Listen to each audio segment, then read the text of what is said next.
Bom dia a todas e todos.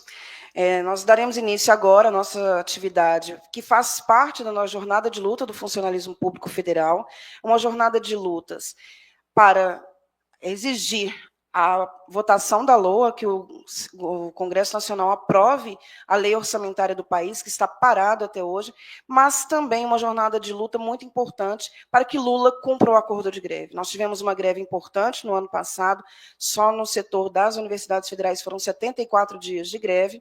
Nós temos diversos itens que não foram cumpridos, mas um item muito importante diz respeito às questões orçamentárias. O nosso reajuste salarial está parado, ele deveria ter sido aprovado desde janeiro, e não foi porque o Congresso Nacional não aprovou a lei orçamentária. Mas parte dessa jornada de luta que nós estamos tendo aqui em Brasília, uma das atividades que nós iniciaremos agora, é a discussão de como, apesar da votação da LOA, nós temos outras questões importantes em relação ao orçamento do país, que diz respeito ao arcabouço fiscal. Então, nós temos hoje como convidada Maria Lúcia Fatorelli, que sempre participa das nossas atividades com sempre muito prestativa e dedicada em relação a isso, que ela vai fazer a discussão do novo arcabouço fiscal e o ataque aos serviços públicos. Maria Lúcia Fatorelli, ela é da Coordenação Nacional da Auditoria da Dívida Cidadã, uma pessoa que tem um trabalho muito importante, consistente na discussão da dívida e dos impactos nos serviços públicos, não só nos serviços públicos, mas no funcionamento do nosso país. Então, nós abriremos agora a palavra para ela, fique à vontade, e agradecer novamente, em nome do ANDE, Sindicato Nacional, e das entidades também do FONASEF. Obrigada.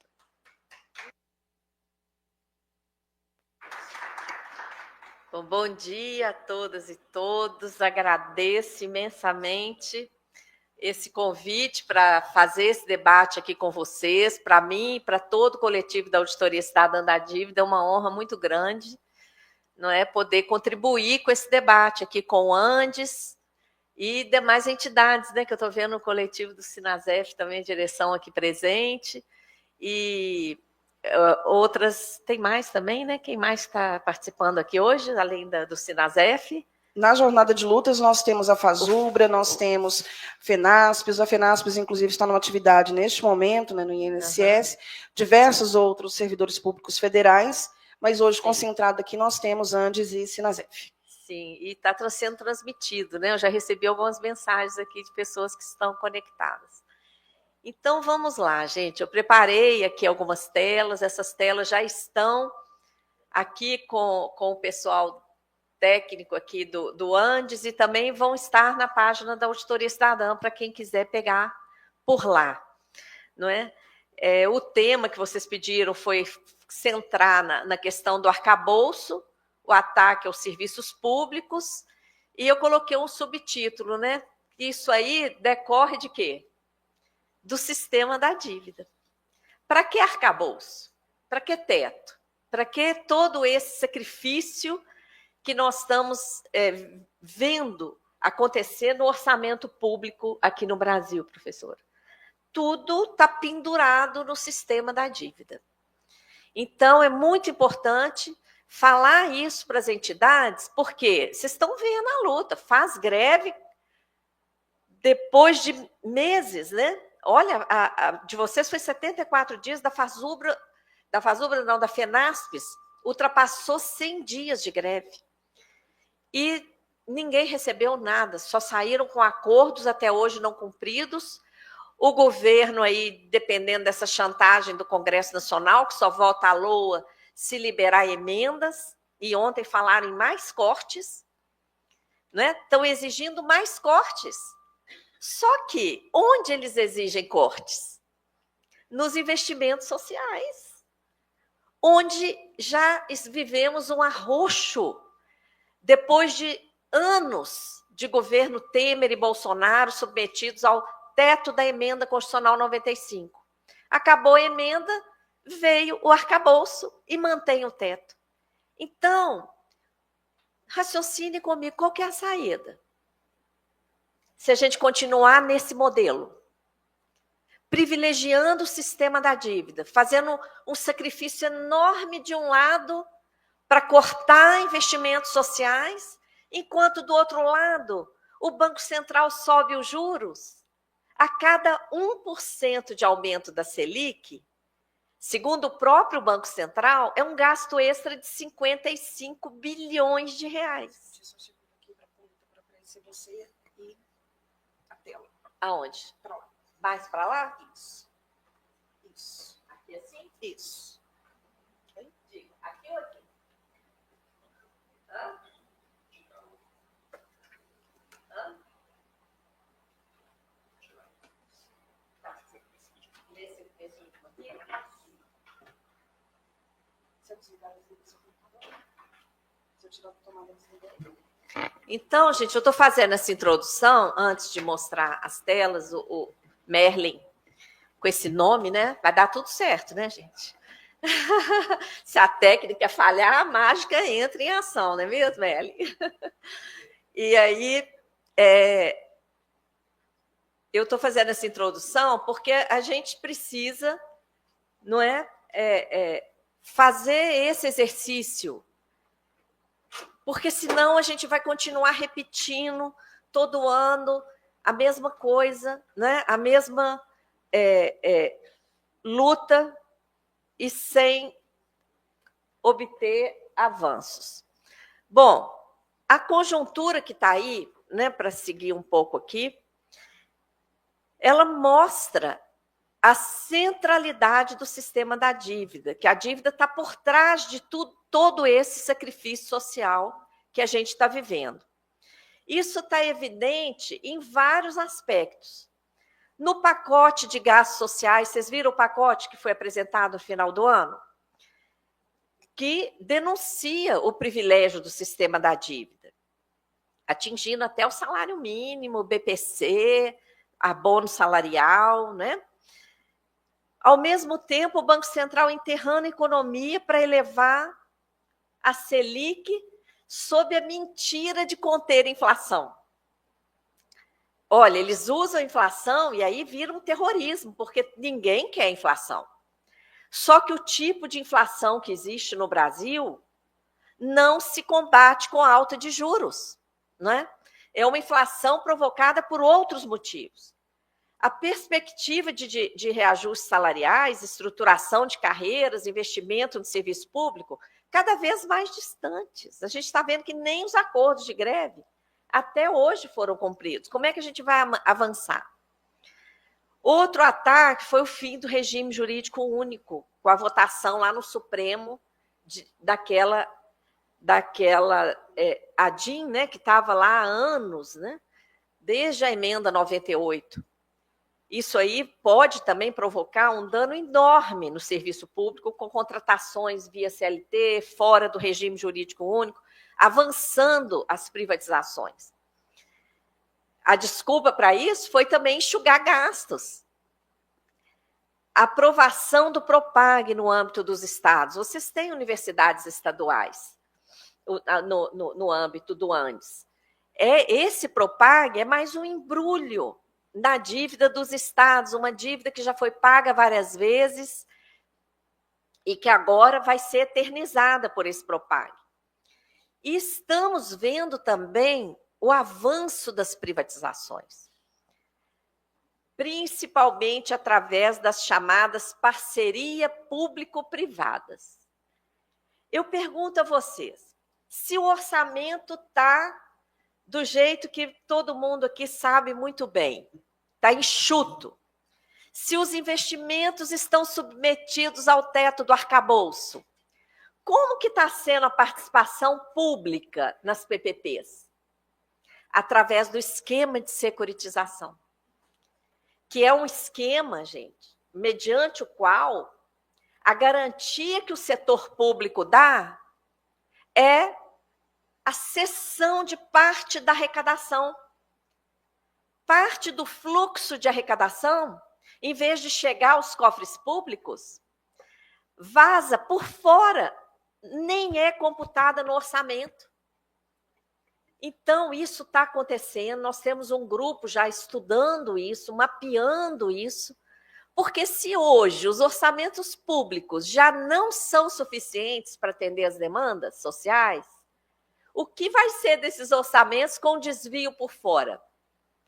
para pagar uma dívida que nem é contabilizada como dívida, no caso dessa securitização. Então, a situação não está fácil. E a gente precisa aprofundar isso. Ter mais pessoas se apropriando desse conhecimento, dessa investigação profunda do que está acontecendo no âmbito das contas públicas, tá? Para que a gente tenha chance, né, de barrar alguma coisa, ou pelo menos atrasar, até que a gente consiga uma mobilização consciente capaz de virar esse jogo, virar esse modelo. Porque o problema está na estrutura do modelo, né? Esse é o orçamento 2024, que acabou de ficar pronto, porque o governo demora um pouco para soltar, para fechar as contas do ano anterior. Acabou de ficar pronto. Olha aí o que aconteceu no ano passado, gente. O gasto com juros e amortizações da dívida ficou em praticamente 2 trilhões, 1.997 bilhões. Vocês conseguem ver a educação ali, ó, o primeiro quadradinho? Menos de 3%. Então, nós vínhamos conversando aqui, né, professor, a dificuldade do orçamento das universidades para a própria manutenção. A dificuldade dos institutos federais, a mesma coisa. Quantos laboratórios sendo fechados? Quantas bolsas sendo negadas? Está explicado. Esse gráfico explica tudo. Tá? Ele mostra aí por que o pessoal do meio ambiente fez uma greve importante antes das queimadas, vocês lembram? Eles fizeram uma greve denunciando que o corte de recursos ia prejudicar o combate às queimadas. E o que a gente assistiu em seguida? As queimadas tomando conta e não tinha estrutura. Então, olha aí o que vai para a gestão ambiental. Está lá no meio daqueles outros ali, é 0,00 alguma coisa, é nada. Então, a saúde é a mesma coisa. Esse gráfico, ele mostra onde é que está o rombo das contas públicas no Brasil. E qual é onde que incide o teto do arcabouço? Onde que o Congresso está exigindo mais cortes para aprovar a LOA? Na parte colorida ali, nos gastos sociais, não é no amarelo da dívida. No amarelo da dívida está acontecendo o contrário. O Banco Central está aumentando o juro a cada 1%, 55 bilhões a mais. E aí? Nós vamos ficar só pressionando o Congresso? Vota a LOA, cumpre o acordo. Tem que pressionar sim, mas tem que ir na fonte do problema. Tem que enfrentar o sistema da dívida. Tá? E eu acredito que na hora que o Fonasef, as entidades todas, colocarem como bandeira lá, enfrentar o sistema da dívida, a gente vai avançar. Porque aí vai ficar escancarado, entendeu? Porque do jeito que está, todo dia você abre o jornal, o que os editoriais falam? Da gastança do Estado. Eles estão se referindo à gastança dos juros estéreis? Não. Eles se referem ao gasto social que presta serviço para a sociedade, que justifica a existência do próprio Estado. Não é? Então, nós estamos vivendo do avesso, gente. Temos que sair desse avesso. E, para sair do avesso, tem que enfrentar o sistema da dívida. Essa é a contribuição que eu venho trazer para esse debate. Contrair dívida não é algo errado. Eu sou a favor que o Estado contraia dívida pública, mas como o Japão contrai. O Japão tem uma dívida de mais de 200% do PIB, juro baixinho, e aplica investimento socioeconômico. Haja vista... Olha para o Japão, gente, aquela ilha perdida no meio do oceano com todas as intempéries climáticas imagináveis. E olha o desenvolvimento socioeconômico daquele país, financiado por dívida. Por que a Auditoria Cidadã se dedica a essa luta da auditoria aqui no Brasil? Porque nós já investigamos, a nossa dívida não tem contrapartida em investimentos. De tanto falar isso, lá em 2018, o senador Álvaro Dias cobrou do Tribunal de Contas da União. Olha aqui, eu quero essa resposta aqui. Qual é a contrapartida da dívida? E o Tribunal de Contas da União está aí na página 13 dessa cartilha que foi distribuída para quem está aqui presencialmente. Podem olhar aí na página 13. Me passa uma, professor. Ó, essa tela que vocês estão vendo aí na página 13 é uma tela apresentada pelo Tribunal de Contas ao Senado. Olha o que ele disse. No período de 2000 a 2017, nenhuma despesa orçamentária classificada como investimento foi custeada com recurso da fonte de emissão de títulos da dívida pública. Nenhuma. Então, eu pergunto para vocês, se a dívida não tem contrapartida em investimentos, que dívida é essa que já ultrapassa 9 trilhões? Que pega mais de 40% do orçamento, que submete todos os direitos sociais a teto, arcabouço, contingenciamento, corte, que exige privatizações para que essa dívida seja paga, que exige contra-reformas. Vocês já viram o anúncio da próxima reforma da Previdência, né? Já estão falando que não tem saída, que vai ter que fazer outra. E que reforma? Contra-reforma, para adiar ou retirar ou reduzir direito. Então, a centralidade do sistema da dívida é inegável. Ela está por trás de tudo isso e uma dívida estéril, sem contrapartida, que o próprio Tribunal de Contas já falou. Diante disso, o que a gente vai fazer? A gente vai ficar sofrendo todo esse sacrifício? Porque dívida tem que ser paga. Não. Dívida tem que ser paga, mas qual dívida tem que ser paga? Tem que fazer uma auditoria para separar, não é? Então, a auditoria cidadã vem nessa tecla há 25 anos, gente. Já convido vocês, esse ano, em setembro, a gente completa 25 anos. Ainda não sei como a gente vai comemorar, mas a gente vai comemorar um quarto de século de luta, tá? Então, agora a gente está aí submetido ao arcabouço. Estávamos submetidos ao teto da emenda 95, lá de 2016, agora ao teto do arcabouço da Lei Complementar 200 de 2023. Essa figura aí mostra onde que o teto incide. Sobre a saúde, educação, previdência, segurança, assistência, sobre os investimentos. E o gasto com juros e os mecanismos que alimentam o sistema da dívida?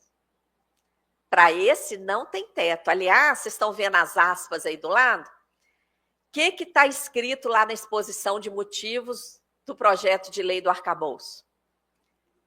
O objetivo desses limites é guardar recursos importantes para o pagamento do endividamento público. Está dito, assinado pelo governo. O arcabouço é para pagar a dívida, essa dívida, que não tem contrapartida, né? E aí eu deixo aí para vocês refletirem e depois acessarem esse artigo que foi publicado no portal Outras Palavras. A China zomba dos ajustes fiscais. E eu vi ontem que esse ano a China projeta um déficit público de mais de 4% do PIB. E o PIB deles é muito maior do que o PIB brasileiro. 4%. Então, aqui nós estamos submetidos ao modelo econômico que produz escassez num dos países mais abundantes do mundo. Não precisa disso. A China não faz isso.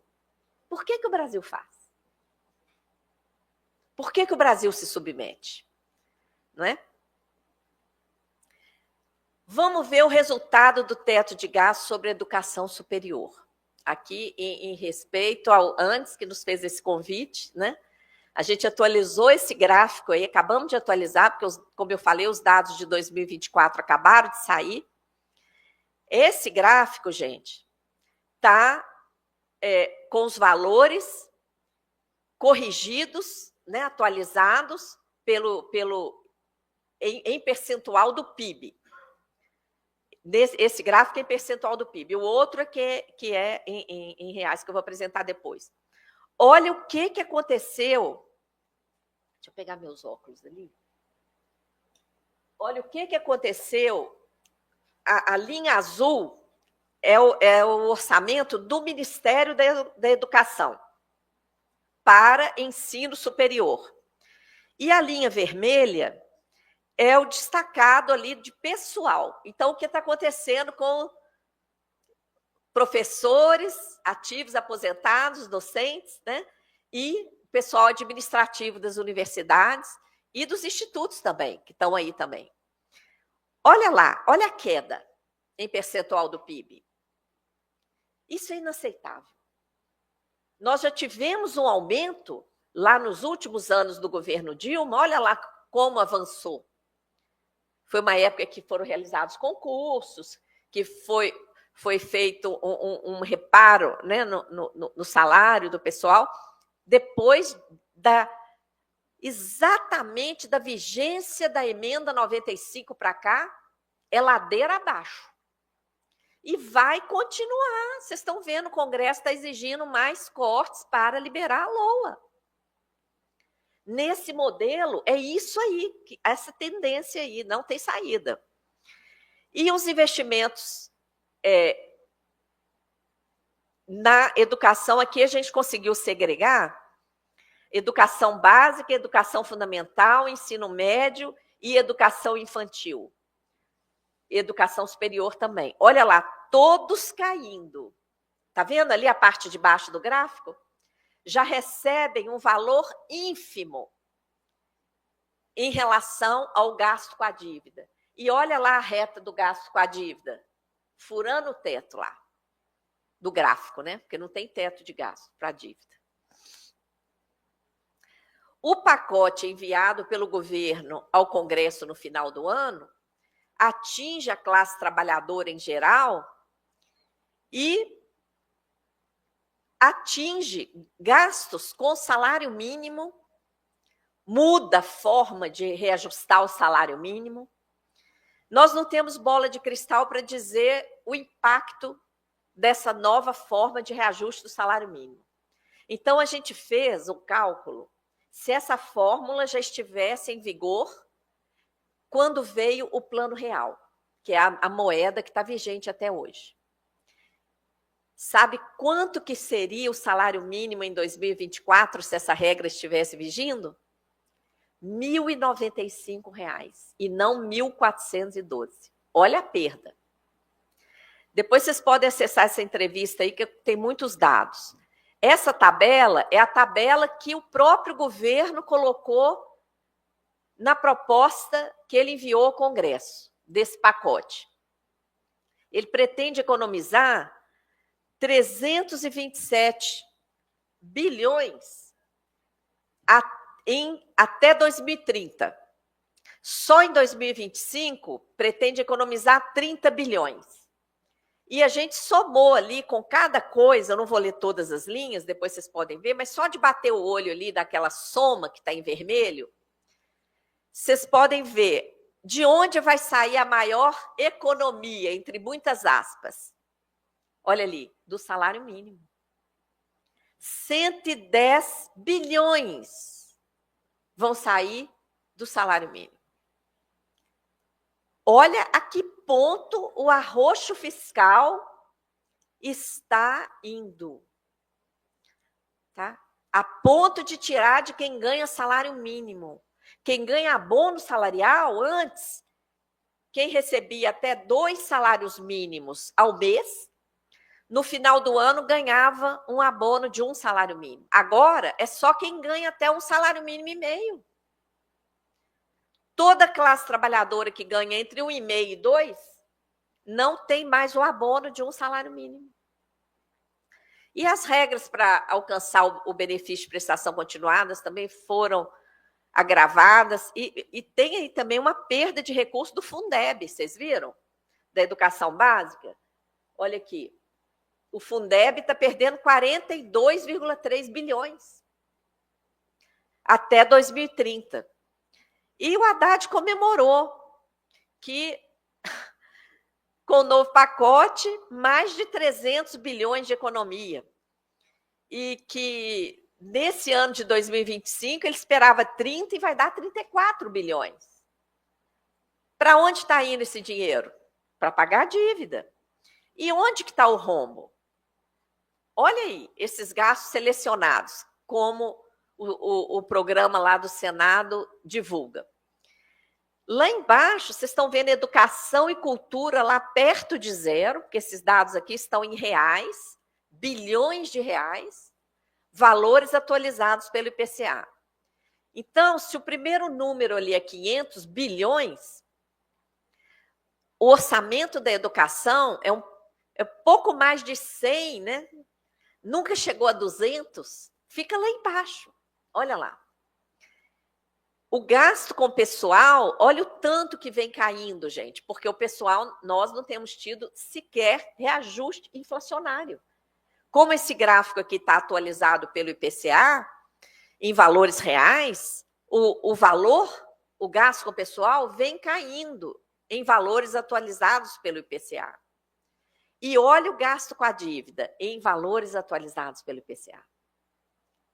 É um escândalo, né? O Brasil está aí para pagar o juro mais alto do mundo e beneficiar um rentismo estéril. Essa tela aí mostra exatamente a falta de contrapartida da dívida. Nós pegamos o estoque da dívida líquida do setor público e o estoque de juros nominais acumulados. O volume de juro nominal acumulado é maior do que o volume da dívida, gente. O que significa isso? Que a gente só está... É uma dívida de juros sobre juros, tá? E mecanismos financeiros que estão provocando a explosão dessa dívida, né? Vocês viram que mudou a presidência do Banco Central, agora está lá o presidente Galípolo, né, indicado por Lula. Mas o que mudou? Nada. Já teve uma reunião em janeiro que subiu os juros, já tem uma reunião anunciada agora para março, que o mercado já está falando em 15%. Sabe, é insano, né? Esses links aí são links de artigos que a gente fez, denunciando, né, a mentira que o Banco Central tem propagado para subir os juros. O impacto da Selic nas contas públicas, eu já falei, é de 55 bilhões. Só se a gente pegar os 3 últimos aumentos, tá? Que o Banco Central fez desde setembro, aliás, 3 últimos não, tem pouco mais de 3, de setembro para cá, de setembro a janeiro, ele aumentou a Selic para 13,25%. Só nesse período, o gasto é de 151 bilhões. Só esses últimos aumentos. Já é o orçamento anual da educação, praticamente. Então, eu sugiro, né, que nesses embates, nas publicações também dos sindicatos, a gente comece a fazer mais essa relação. Olha aqui, o rombo está aqui no juro. Cortar mais aqui, o orçamento anual da educação já está menor do que os últimos aumentos dos juros. Não é possível isso, né? Nós fizemos um cálculo aqui, só um dos mecanismos do sistema da dívida, gente, a Bolsa Banqueiro. Todo mundo que está aqui lembra como é que funciona a Bolsa Banqueiro? A Bolsa Banqueira é o seguinte, todo mundo tem conta em banco, não tem? Todas as empresas têm conta em banco. O setor público está com o seu dinheiro lá, depositado ou aplicado em banco. Esse dinheiro que está lá disponível para empréstimos, né? O banco tem que reservar uma parte lá, que é o compulsório, mas tem uma bolada lá de mais de 1,5 trilhão que é disponível para emprestar para a população, para as empresas e para o próprio setor público. O que acontece aqui no Brasil? Como querem manter o juro alto, porque o juro alto amarra toda a economia, acaba com a nossa indústria, o que o Banco Central faz?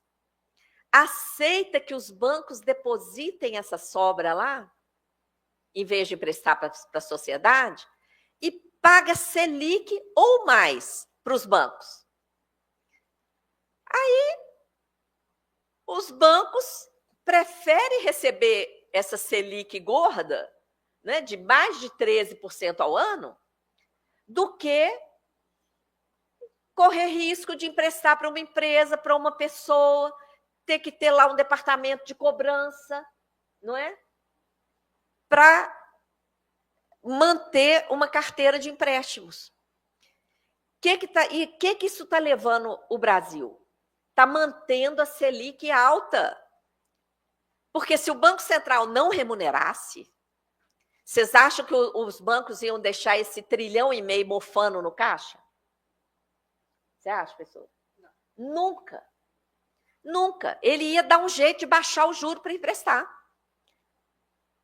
E o juro no país ia cair. Então, só esse mecanismo, ele gera dívida pública, ele provoca o aumento da taxa de juros de mercado, ele gera uma falsa escassez de moeda e ele gera mais de 2 trilhões de dívida pública para remunerar diariamente os bancos. A gente chama isso de bolsa banqueiro. Por quê? Qual é a justificativa para remunerar os bancos? Não tem. É uma benesse. Ano passado, foram quase 200 bilhões de reais para essa remuneração. Um ano de bolsa banqueiro daria para reparar todas as perdas acumuladas pelo funcionalismo público desde 2010. Nós pegamos esse dado aqui de 158 bilhões num folheto do Sinasef. Vocês falaram que era 158 bilhões os atrasados aí de todo o serviço público desde 2010. Um ano de bolsa banqueiro, gente, dava para botar tudo em dia e sobraria. Mas o que estão pregando é outra coisa, né? É continuar isso aí. Elevar juro não reduz o tipo de inflação que existe no Brasil, que é provocada principalmente pelo aumento de combustíveis, aumento de energia elétrica, inflação de alimentos, especulação cambial, tá? E o impacto do próprio juros na elevação dos custos. Porque quando aumenta o juro, as empresas que tiveram que tomar empréstimo para produzir seus produtos, elas vão assumir o custo financeiro? Claro que não, elas vão passar para o preço dos produtos, né? Então, mais de 70% da inflação que existe no Brasil não tem nada a ver com demanda. E o Banco Central fica falando mentira na ata, mentira nos jornais, mentira no Congresso Nacional, dizendo que a gente tem inflação de demanda e que precisaria aumentar juro para conter a demanda. O povo não está tendo dinheiro para comprar comida. O salário mínimo está mitigado. Onde é que está esse excesso de demanda? Esses banqueiros que dirigem o Banco Central devem estar olhando a fila do Porsche, né? Que outro dia eu vi no jornal que tem fila para comprar Porsche. Deve ser a essa demanda que eles estão se referindo, porque não tem. Não tem excesso de demanda no Brasil que justificaria elevar juros. Tem um modelo que produz escassez, por quê? Na escassez, todo mundo ganhando mal, tendo que correr atrás do pão de cada dia. Salários baixos, a população é levada a se endividar. Sobe juros, todo mundo de cabeça quente com as suas dívidas. Fica muito mais fácil roubar um país desse, não fica? E aí, o Brasil está aí, riquíssimo e vivendo isso. As taxas de juros praticadas no mundo, olha aí, gente, a taxa de juro real. Enquanto aqui no Brasil é mais de 8,5%, na zona do euro é 0,39%, no Japão é negativo em 3%, nos Estados Unidos não chega a 1,5%. Por que o Brasil paga mais de 8,3%? Isso é uma vergonha, isso é um roubo. É roubo mesmo, tá? E o Brasil está virando um paraíso dos rentistas, a ponto do diretor do Morgan Stanley reconhecer isso e até agradecer assim, a generosidade com que o Brasil remunera o capital. Não é? Aí que está o problema. Nós temos um projeto de lei que contou com o apoio de muitos de vocês, uma campanha para estabelecer limite de juros em lei no Brasil. Mais de 76 países, mundo afora, têm limite de juros na legislação. Aqui no Brasil não tem. Nós temos um projeto de lei que nasceu do debate. Nós apresentamos uma proposta legislativa, essa proposta legislativa foi aprovada, virou PLP 104/2022. Tem uma enquete oficial que vocês podem votar lá na Câmara dos Deputados. Eu faço aqui um apelo para que todo mundo divulgue, para que a gente passe a ter muita gente lá apoiando esse projeto de lei, porque mesmo o Banco Central sendo independente, entre aspas, ele teria que obedecer à lei de limite de juros. Tá? Então, essa aqui é uma outra saída importante de limitar juros no Brasil. Outro aspecto que eu quero trazer aqui para vocês é que não falta dinheiro no Brasil. Essa coisa de falar não tem dinheiro, gente, isso é mentira.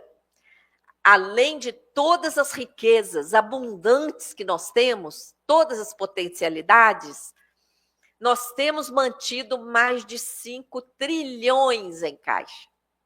Só na conta única do Tesouro, no caixa, tem 1,632 bilhões. Mais 1,5 trilhão quase no caixa do Banco Central, remunerando a sobra de caixa dos bancos. Dinheiro que tinha que estar circulando na economia. Mais de 2 trilhões em reservas. Aí dizem, né? Não pode usar reserva. Como não pode? No fim do ano, o Campos Neto, antes de sair, falou que a especulação, isso e aquilo, torrou mais de 30 bilhões de dólares de reserva. O dólar a 6 da época, mais de 30, quase 200 bilhões de reais. Mais do que o orçamento anual da educação. E aí? O que aconteceu? Aquele terrorismo todo não se comprovou, até a Miriam Leitão, que é de direita, fez artigo para dizer que aquele terrorismo, aquelas não se verificaram. E aí? Torrou as reservas e deu para o mercado financeiro. Então, essas informações, gente, é que o sindicalismo brasileiro tem que se apropriar. Porque nós estamos sendo muito roubados. Não é só roubados, não. É muito roubados. E passando por um sacrifício desnecessário. Não só nós, servidores e servidoras públicas, mas toda a sociedade que fica sem o serviço público. Não é? Cada vez é mais corte de programas, não é? Quantos programas sendo cortados? Agora, no Dia das Mulheres, nós fizemos um levantamento lá, praticamente acabou. Não tem mais os programas que antes existiam de defesa dos direitos da mulher. Tem uma mixaria. E não falta dinheiro, não é? O dinheiro está indo para o ralo desse sistema da dívida estéril. Nós tivemos recorde de arrecadação ano passado. Recordes históricos, inclusive. Mesmo assim, no mesmo dia que foi anunciado o recorde de outubro, que saiu o anúncio em dezembro, o governo entregou o pacote para reduzir salário mínimo, abono e BPC. Né? O governo veio com essa medida provisória 1286 para atender parcialmente, né, as reivindicações de servidores públicos que fizeram greve ano passado, os acordos de greve, etc. Mas nós já fomos alertados por algumas entidades que têm mudanças no processo de avaliação embutidas nessa MP, tem exigências e capacitações e critérios de progressão e promoção que estão sendo modificados sem debate com as categorias nas mesas. Não é? Então, é preciso ter esse alerta. E eu queria também falar de 2 pesos, 2 medidas, porque o governo editou essa medida provisória no dia 31 de dezembro, mas falou que precisaria de aprovar a LOA para que ela tivesse validade. Na mesma linha, acabou o dinheiro lá do Plano Safra, do agronegócio, e foi editada uma medida provisória semelhante a essa aqui, porque não tinha ainda a LOA. E o dinheiro do Plano Safra foi liberado imediatamente. Por que que a MP, se é uma MP para o Plano Safra e uma MP para atender reivindicação de servidores, por que que uma entrou em vigor, porque medida provisória entra em vigor na data de sua publicação, e a outra não? Por quê? E aí, com essa chantagem toda do Congresso, e se essa MP caduca? Porque ela perde validade, se ela não for votada. Não é? Então, gente, olha, realmente quem está mandando no Brasil é o mercado financeiro. Né? Eu já falei do fim do regime jurídico único, nós estamos aí continuamente perpetuando o mesmo modelo econômico, que a gente denuncia em outra campanha da Auditoria Cidadã, que está lá também em destaque lá no nosso site, é Hora de Virar o Jogo, vocês devem lembrar, já é uma campanha que está aí há alguns anos. O jogo que a gente fala é o jogo do modelo econômico. Qual o modelo econômico que está aí? É o modelo econômico sustentado principalmente em 4 pés. Um deles é o sistema da dívida, o outro é a política monetária suicida do Banco Central, o outro é o modelo tributário regressivo, rico não paga imposto no Brasil, nós trabalhadores é que pagamos mais, e o modelo de exploração do grande agrobusiness de exportação e mineração predatória, que não contribuem para o financiamento do Estado, exportam as nossas riquezas, né, deixando um dano ambiental brutal no país. Né? Esse modelo econômico, gente, ele tem que mudar. Como que ele vai mudar? Se quem usufrui desse modelo é que financia as campanhas, a principal bancada lá no Congresso é a bancada ruralista, se apoderaram do Banco Central. Como que a gente vai mudar isso? Eu acredito que só a saída não é de cima para baixo. A saída é uma grande conscientização social. E luta, não é? Como tudo que a gente já venceu. Eu costumo lembrar, gente, da luta contra a escravidão, que eu acho que é a mais perversa de todas. Não é? A gente pensar que já houve escravidão, que já foi legal você pagar para comprar uma pessoa. Constava da lei, era uma coisa permitida em lei. Você poder comprar um ser humano só porque a cor da pele dele era diferente. Por que isso mudou? Vocês acham que algum dia alguém acordou e falou, não, gente, isso é absurdo. Não.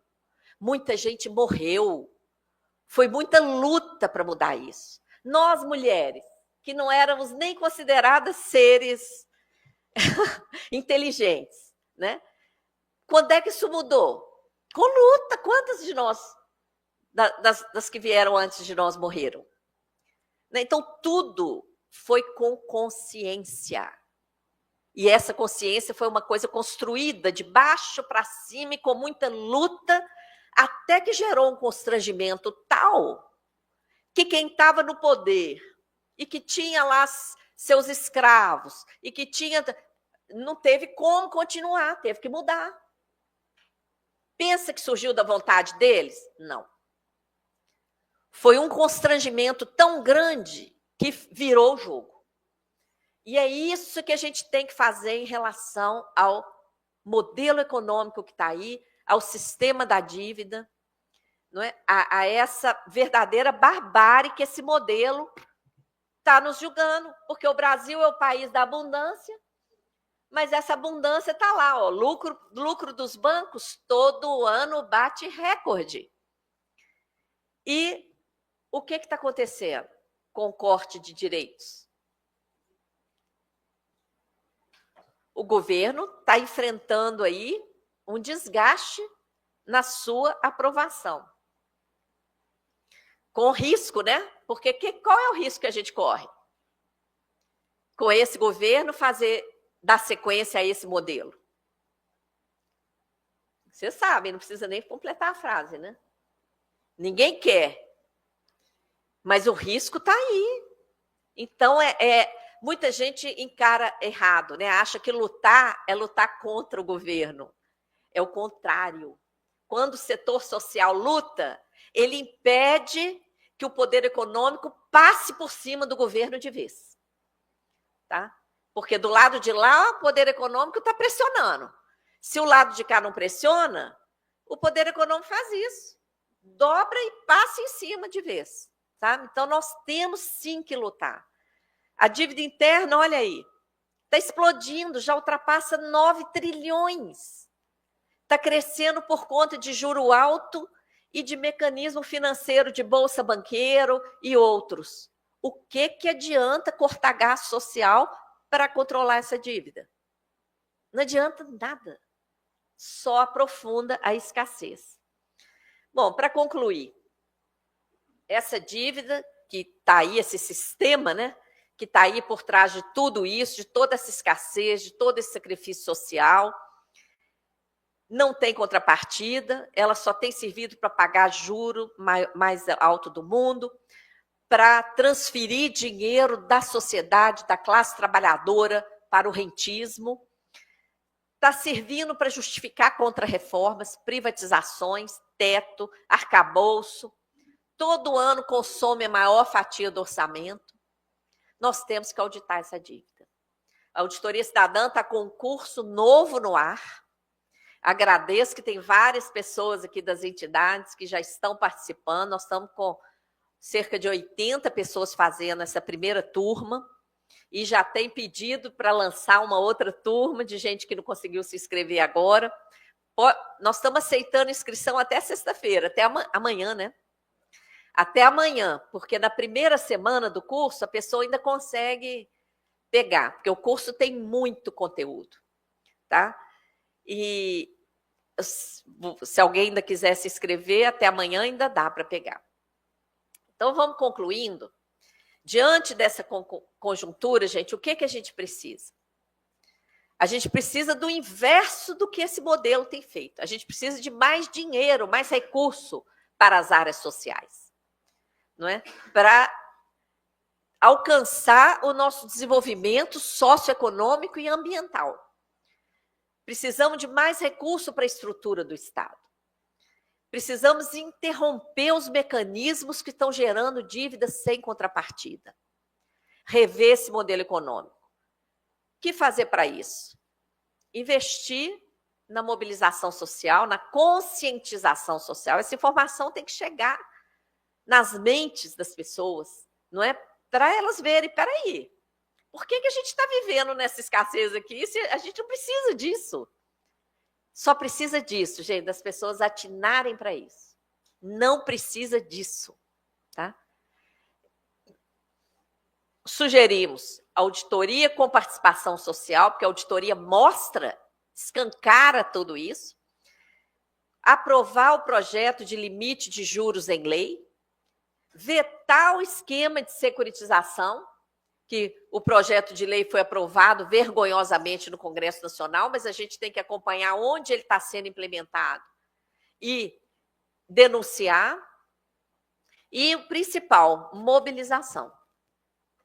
nós temos aí uma frente parlamentar, a campanha nacional por direitos sociais, o novo curso e as redes sociais diariamente, né, da Auditoria Cidadã, apoiando aí as mobilizações, as greves, através da campanha nacional por direitos sociais e nas redes também da Auditoria Cidadã, denunciando esse sistema, tá?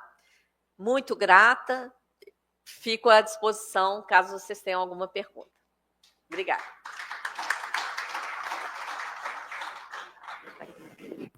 Bom, agradecer em nome do ANDE, Sindicato Nacional, Maria Lúcia Fatorelli, que novamente contribui com o nosso debate, com a nossa discussão. Eu não me apresentei no início, sou Clarissa Rodrigues, professora da Universidade Federal de Ouro Preto, base da UFOP e segunda vice-presidente da Regional Leste do Andes e da coordenação do setor das federais. A gente vai abrir agora para algumas intervenções, questões, perguntas. A gente só pediria que quem quiser falar, que venha aqui na frente, porque senão a câmera não foca a pessoa, né? Nós estamos fazendo transmissão ao vivo pelo YouTube, vai ficar gravado também para que depois isso seja divulgado nas nossas sessões sindicais. Então, quem quiser falar, vem aqui na frente, nós temos um microfone. Marinalva, por favor.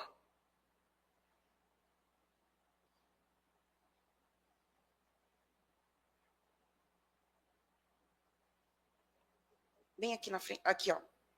Isso. Oi? Mas vê pela tela.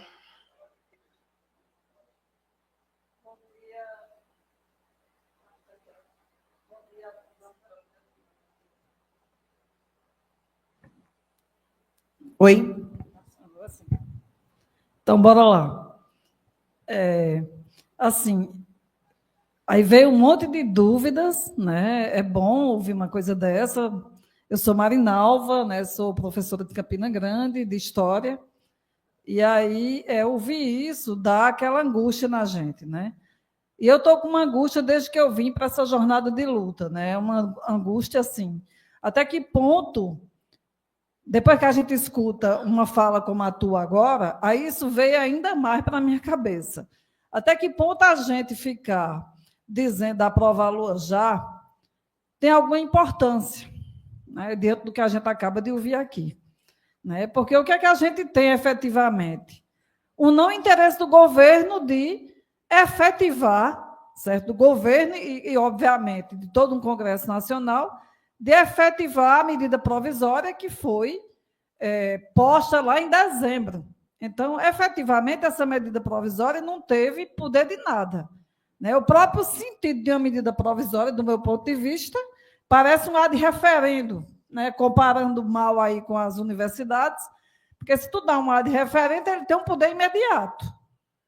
E aí a gente vem para dizer aprovar a LOA já, porque disso depende que essa medida provisória venha a, de fato, ser posta em prática. E agora, diante de todo esse esclarecimento em torno da questão da dívida, e em torno de como o orçamento nacional ele está sendo conduzido para um ponto, tá? Muito objetivo, que é cada vez mais o enriquecimento de banqueiro, a gente fica com a certeza de que, assim, é uma luta ainda mais inglória a nossa. Né? A gente vai lá, a gente leva um tipo de pauta que objetivamente não é de interesse da maioria, e a gente sabe que tem aí a história das emendas, né? E que, obviamente, o uso, vamos dizer, isso é usado também como mais uma carta, né, que o Congresso Nacional acaba tendo para pressionar o governo para liberar mais recursos para todo e qualquer um que está aí dentro do parlamento. Então, a gente acaba se tornando também meio que bode expiatório de um sistema que não tem o menor objetivo de investir em educação, em saúde, em pauta social. Né? Então, a gente fica ali realmente... É uma situação, do meu ponto de vista, extremamente desagradável. A gente andou lá pelos gabinetes, né, e no grupo que eu participei, conseguiu encontrar um único deputado no gabinete, e, obviamente, ele não nos recebeu. E eu digo, obviamente, com muita irritação, porque eles deveriam ter interesse de receber gente como a gente, né, que, além de tudo, acreditamos que formamos opinião. Esse sindicato tem mais de 76 mil filiados, é o maior sindicato hoje do Brasil ainda. E aí eu fico me perguntando se nós, que temos esse percentual humano, com possibilidade de instruir, de orientar, e aí popularmente fazer cabeça, somos tratados assim, né? A pessoa que está lá ganhando salário mínimo, que importância ela tem dentro de um sistema que efetivamente é financista, está ligado diretamente ao mundo dos banqueiros.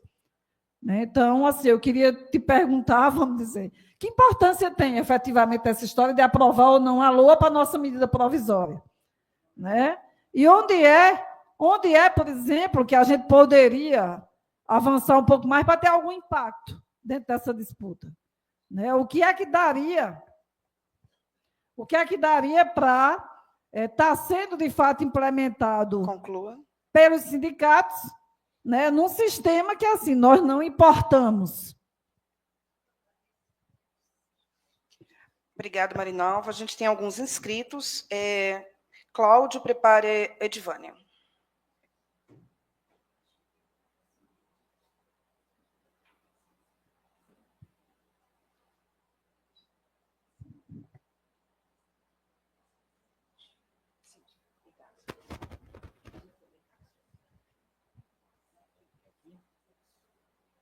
Pessoal, bom dia a todos, todas e todos que estão aqui presentes, que estão participando virtualmente, né, desse debate.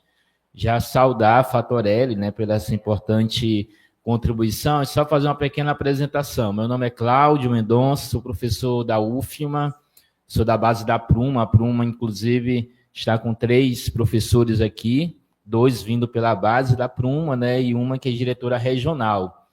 E por que eu registro isso inicialmente? Porque a Pruma é uma das seções sindicais que, desde o processo germinal, né, da formação e da auditoria, tem participado ativamente, contribuído, com professores participando das formações, vindo em Brasília participar das formações. Eu mesmo já vim, né, participar de formações via Pruma, quando era da diretoria. Eu acho que isso é muito significativo, né, nós termos não só nosso sindicato nacional, que tem sido um parceiro indiscutível dessa luta, mas também algumas seções sindicais, né, como a nossa, a Pruma. Eu não poderia deixar de fazer esse registro aqui. Um outro que eu acho muito importante, que a Fatorelli menciona que em setembro, né, completa 25 anos. Né? Eu era estudante em 2000 na UFMA, né, eu era de ensino médio ainda, em 2000, quando teve o plebiscito da dívida externa, né? Muitos aqui participaram, eu estive participando do plebiscito, e esse plebiscito ele vai ter um papel importante para esse movimento, né, que se completa hoje 25 anos. Foram praticamente 6 milhões, né, de pessoas que participaram, com uma votação de mais de 90% das pessoas votaram naquele plebiscito favorável às questões que estavam sendo apresentadas ali, que eu acho que foi organizada ali pelo Movimento de Jubileu, né, e outras entidades pastorais, né, sindicatos e tudo, né. Eu acho que isso é um outro fato importante, porque mostra que esse debate ele foi feito de forma muito profunda e se perdeu ao longo da história. Eu acho que de fato, as questões que a Fatorelli levanta, elas são essenciais para que os movimentos sociais, sindicatos e entidades entendo que isso é uma tarefa central, de fato, né? E eu compreendo que o nosso sindicato nacional, assim como várias seções sindicais, tem uma história de entender de qualquer mudança, né, estrutural, ele deve se dar a partir de muita unidade, muita mobilização e luta. Seja através dessa mobilização parcial, né, pela aprovação, né, de uma LOA que está implicada diretamente na questão do aumento, né, do salário nosso, a partir de um acordo de greve firmado pelo governo no passado, mas para além disso, né? Para além disso, eu acho que essa é a nossa tarefa como sindicato, como movimentos, como nós lá da Pruma, né? De fazer com que as lutas e o debate orçamentário ele ultrapasse as questões imediatas e seja casado com outras lutas que nós estamos construindo nacionalmente. Concluindo, né? Aqui tem o Sinasef, que é um companheiros aliados na luta, né? Fazer com que, casado com tantas lutas que a gente tem feito numa conjuntura tão difícil, a gente consiga avançar ainda e retome, né, o debate do orçamento a partir do patamar, né, de muita mobilização e luta. Obrigado, Cláudio. Edivânia, prepara o Elbson.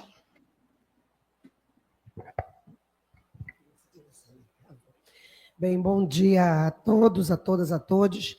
Me chamo Edivânia Alves, sou professora da Universidade Federal do Pará e, portanto, sou base da DUFPA, né? E estou aqui com o companheiro Ailton Miranda, né? Meu colega também de instituição. Bem, gente, olha lá, eu queria, assim, destacar 3 questões, né? Uma primeira, eu acho que são parte um pouco das reflexões que Ailton Krenak vem realizando, né?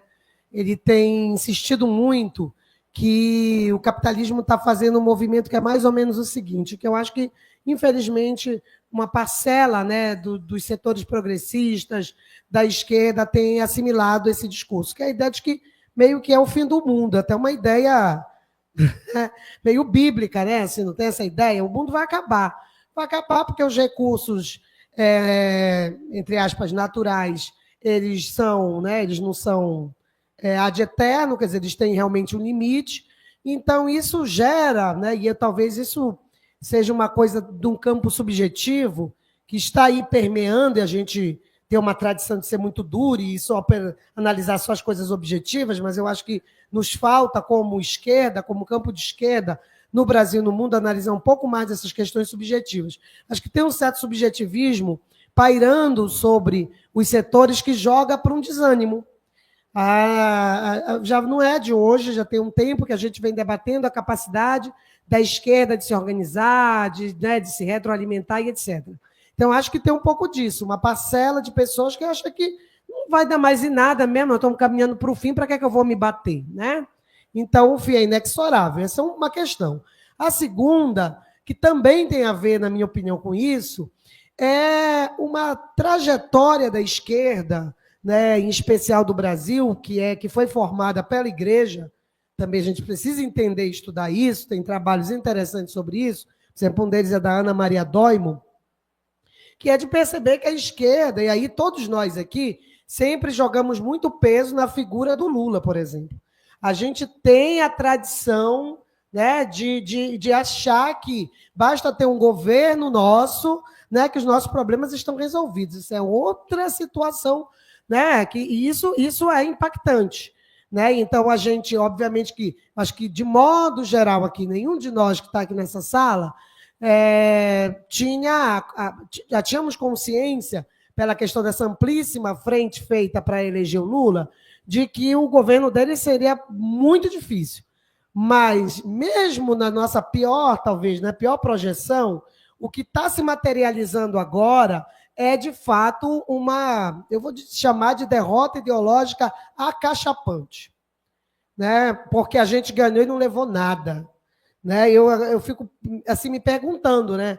A gente defende a democracia, mas ela está dentro de um marco burguês, a gente fica numa situação meio, numa saia justa, porque é claro que a gente não podia entregar, né, lá para aquele outro, que eu não vou nem dizer o nome dele, mas é difícil, né? Porque talvez a gente tivesse agora todo mundo no saco preto, né? A gente não sabe como é que é ser, né? Então, aquilo que eles tentaram fazer lá, né, a tentativa de golpe, né, obviamente que seria muito pior. Mas, por outro lado, a gente tem agora um governo, né, que, hipoteticamente, né, viria para recuperar, né, essa questão da democracia, está absolutamente ajoelhado para o mercado financeiro. Então, eu acho que nós realmente, como sindicato, como campo sindical, para concluir, precisamos colocar na centralidade de todos os debates que a gente faz, né, a questão econômica. Eu sinto falta, vou concluir com isso, né? Teve um companheiro, que eu não vou lembrar o nome dele agora, um professor de educação física, se eu não me engano, da Bahia. Me disseram o nome dele, mas eu não vou lembrar. Ele fez uma fala que, para mim, foi a melhor fala do último congresso. Ele disse: nós deixamos de debater política econômica. E nós somos o sindicato. Então, quando a gente deixa de debater isso, a gente está apenas tratando das bordas e não está tratando do que é o centro. Então, nós precisamos voltar a debater, fazer estudos aprofundados sobre política econômica. E aí eu acho que nós precisávamos, inclusive, eu vou finalizar com isso mesmo, ver como é que a gente, estrategicamente, aí no CNM, Clarice, a gente incorpora a discussão do projeto de lei que está lá no Congresso, por exemplo. Agora eu fiquei pensando aqui, que é um pouco a fala da companheira ali, né, da Marinalva, que é assim, a gente vai nos gabinetes, a gente vai dizer o seguinte, olha, eu acho que inclusive incorporar nesses documentos aí que a gente está mandando, nós queremos que vocês votem a questão do projeto de lei. Porque em alguns gabinetes eles perguntavam se vocês querem, além disso, vocês querem mais alguma coisa? Perguntaram muito isso. Então, eu acho que a gente precisa incorporar isso. É isso, obrigada. O Elbson, prepara Manuel, tem inscrito ainda Rubasmati, eu, e depois vou passar novamente para Maria Lúcia Fatorelli. Minha proposta é que, na fala do Elbson, que a gente encerre as inscrições, né? Pode ser? Tá. Então, bom dia a todos que estão aqui em Brasília, que nos ouvem também, que nos acompanham pelo YouTube. Quero primeiro parabenizar a Fatorelli e todos os colegas aí da auditoria. Vocês prestam um serviço fundamental há 25 anos. Eu sou o Elbson Madeira, sou do Departamento de Economia da Universidade Federal do Maranhão.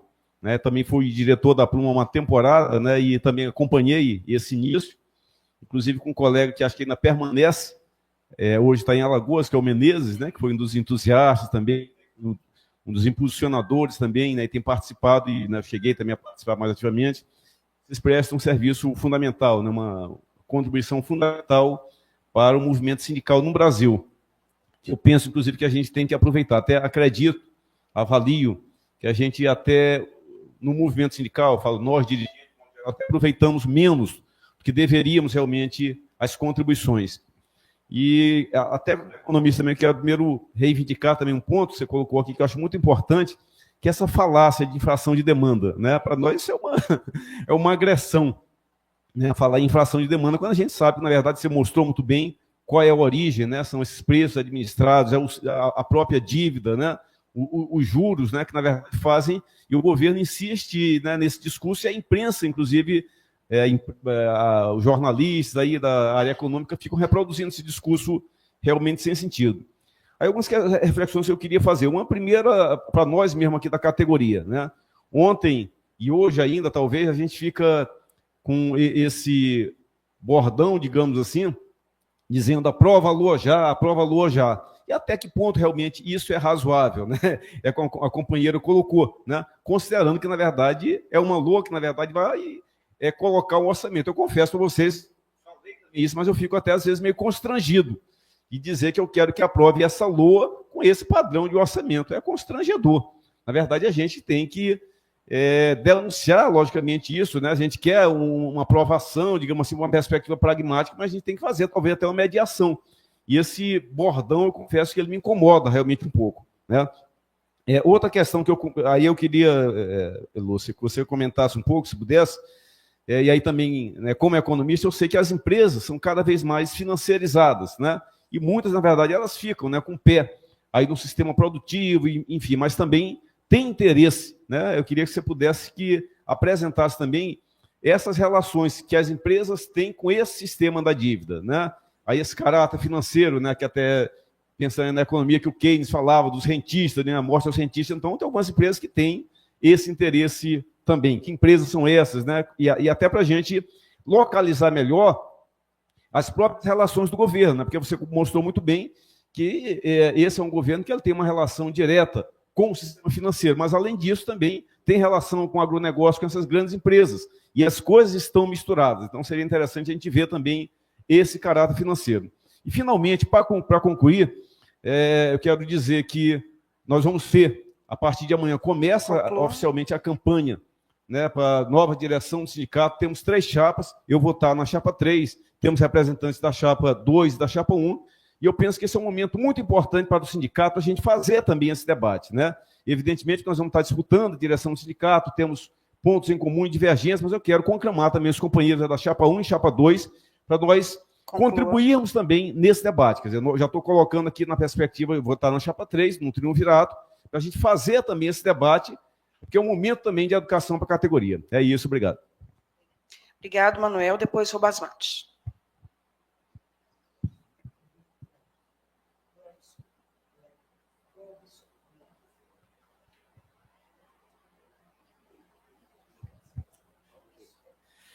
Bom dia, companheiras, companheiros e companheiros.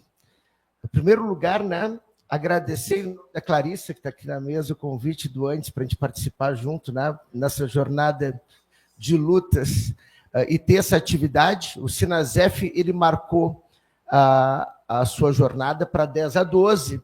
Então, a gente não está com todo o pessoal que estava participando da jornada de lutas aqui hoje, estamos com um plantão e ainda algumas pessoas que ainda ficaram, mas a gente marcou do pessoal voltar. Mas vocês fazerem essa atividade e terem essa possibilidade de disponibilizar isso depois, a gente vai estar fazendo a divulgação dessa atividade para que todos possam ter acesso a isso e trabalhar isso nas suas bases, né? É muito importante esse registro, né, feito da fala da Fatorelli.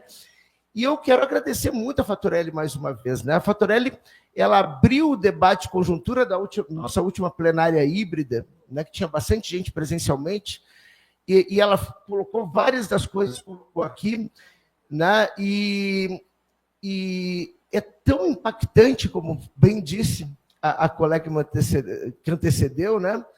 É tão impactante isso, e é tão importante a gente conseguir colar cada uma das nossas discussões com esse sistema da dívida, que é o que, de fato, assalta os cofres públicos do nosso país. Então, a gente fica discutindo, às vezes, migalhas, né? Até o aprova-LOA já, mas que, bem ou mal, é uma necessidade. A gente é obrigado a fazer isso nesse momento, né? Até porque os nossos colegas, as nossas colegas, estão dependendo disso para poder perceber, né, no seu salário, no final do mês, ou no início do mês, no nosso caso, a questão dos resultados da nossa greve, né, que fizemos junto, assim como eu quero também aqui parabenizar a companheirada do Andes, porque eu acho que o Sinasef e o Andes tocaram essa jornada de lutas. E a gente viu que o Andes é ponta firme nesse negócio, né? A gente fez uma jornada de lutas e estivemos juntos nas atividades do aeroporto, nas atividades no Congresso, nas atividades na frente do Planalto e na merecida, né, homenagem a Marielle Franco e ao Anderson. Uma coisa que eu queria colocar é uma preocupação que eu tenho, sabe?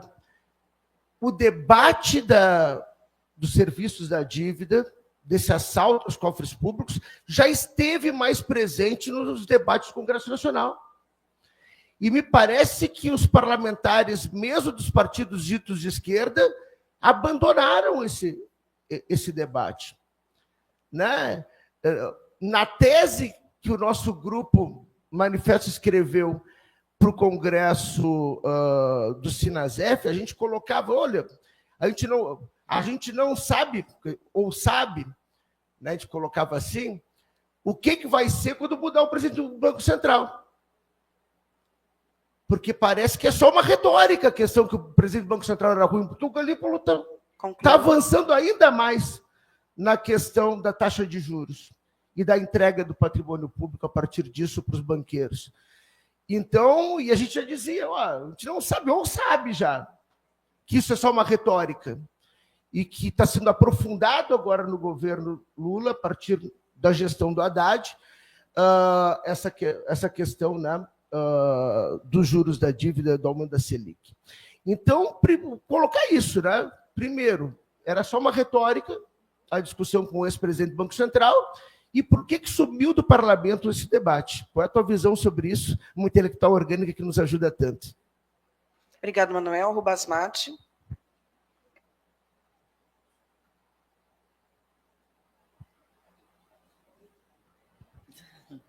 Aqui.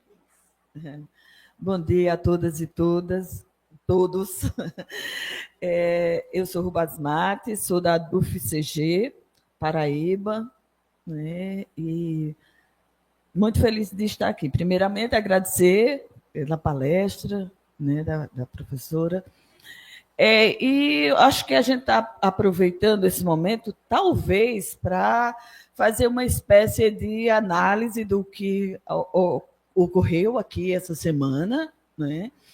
E como a professora Marinalva falou, realmente a gente tem uma angústia, né? A gente vem para cá, a gente se desloca das nossas atividades com as nossas famílias e para entender se valeu ou não essa semana. Mas aí eu acho que sim, que valeu, mesmo que a gente vá para essa pró-valor já, e já com essa deficiência, né, que a nossa MP poderia já estar em vigor desde o início, como outras, né, a gente já deveria estar recebendo desde janeiro, e aí a gente vê uma escolha, e a gente não sabe se por pressão ou por própria escolha do governo, né?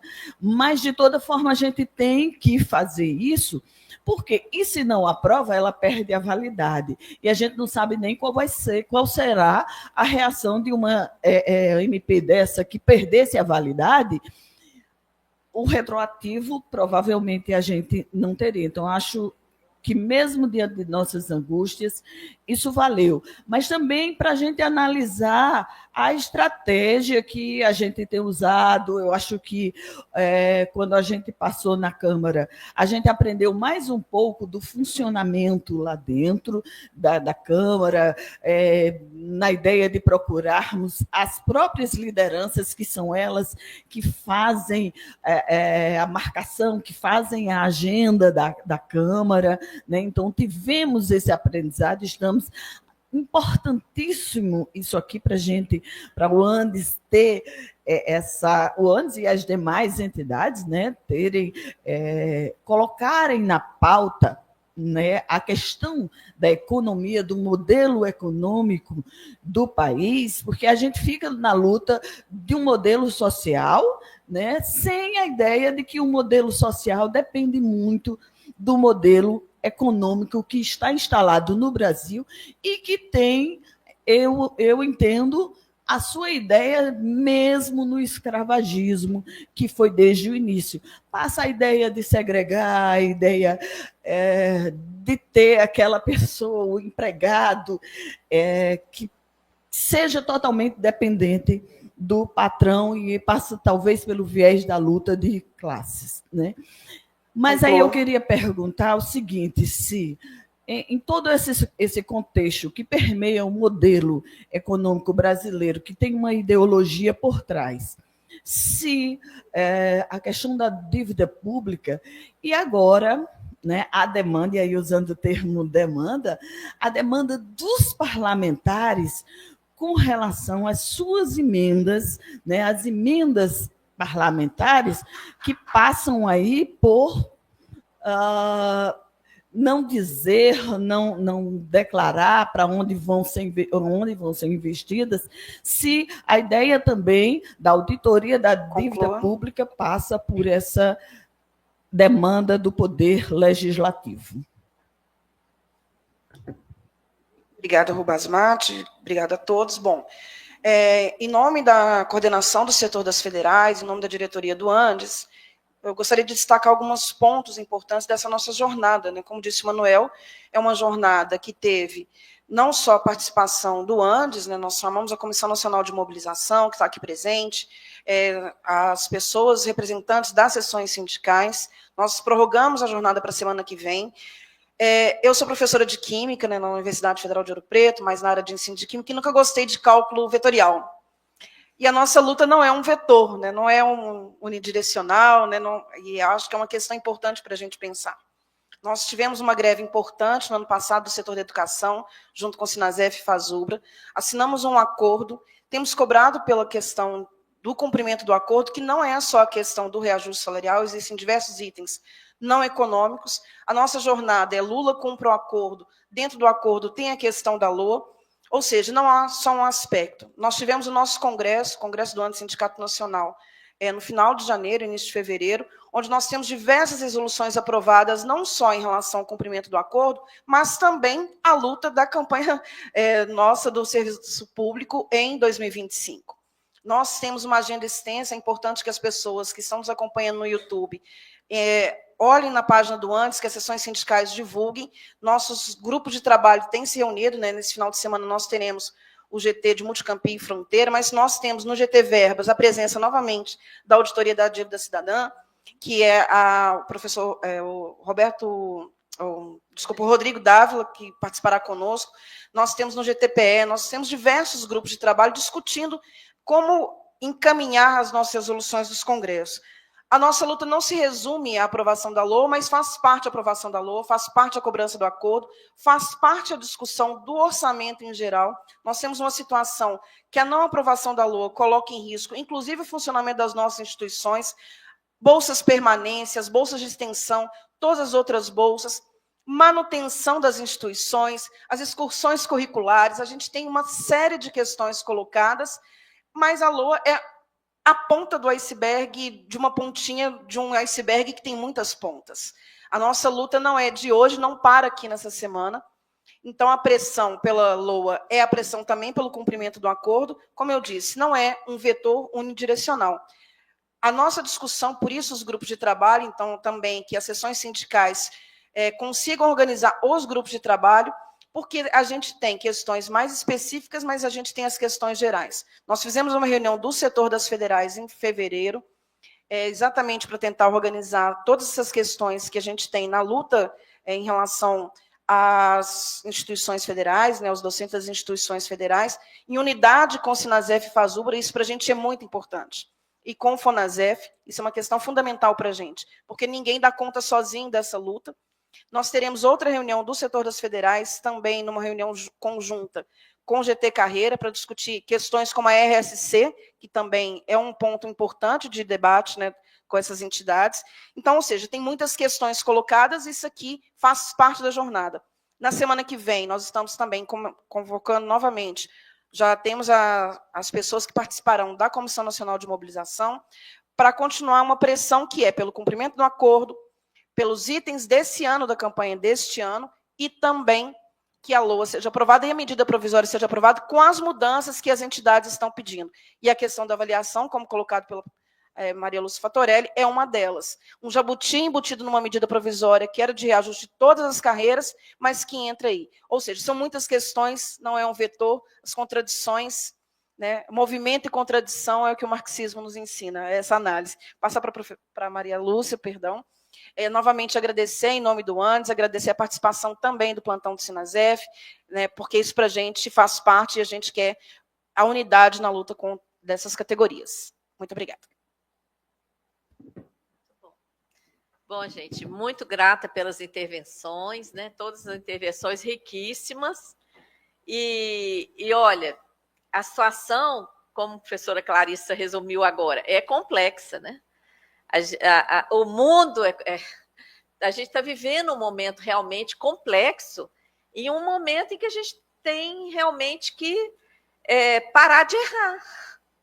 Porque foi interessante, né, o que a professora Edivane colocou aqui, o indígena, né, Ailton Krenak, um líder indígena, eu o conheço também pessoalmente, ele tem feito esse debate, que se a humanidade não tomar juízo, o fim será antes do que a gente imagina, porque a contaminação das águas, e ele está lá em Minas Gerais, ele está sofrendo um impacto direto lá dos crimes de Mariana e Brumadinho, então ele está vendo na pele. Perdão, crimes da Vale da Samarco. Crimes da Vale da Samarco e da BHP Billiton.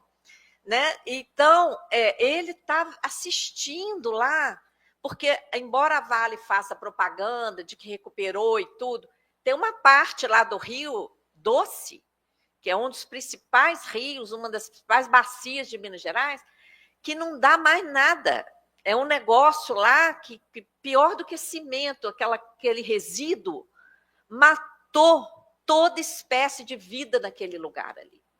Então, é gravíssimo. Ele está vendo isso, ele sabe das dezenas de barragens em vias de arrebentar. Então, para o Ailton Krenak, ele traz essa emergência de olhar para a natureza, porque sem água realmente não tem vida, não é? E ele está vendo isso acontecer lá no local, na comunidade dele. Então, a gente tem que pensar nisso, sim, e a gente vem incluindo o desenvolvimento socioeconômico e ambiental nas nossas falas, porque temos que estar alerta e temos que dar as mãos também para essa questão, esse alerta do momento aí ambiental.